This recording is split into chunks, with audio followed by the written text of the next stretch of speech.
Hey guys, it's Bridget, and today I'm going to be showing you how to make a paper airplane. So first, you're going to need to get your paper and fold it to the middle. Try and make it as exact as possible.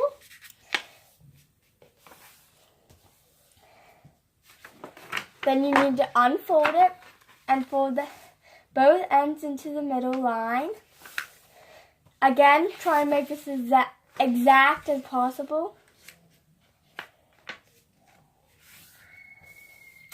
Then you're going to need to fold it again.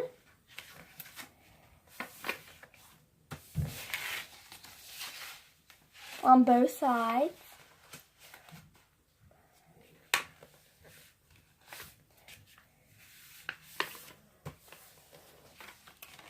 Fold it,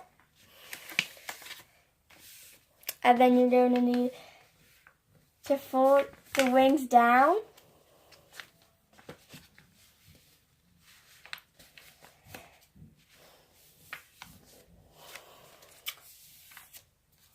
And then there you have it, the dark paper airplane. I can't really show you how it flies because there's a wall right there. So you can design it however you want and maybe put some tape on the front or tape the inside so it doesn't come out. But other than that, thanks for watching. Bye!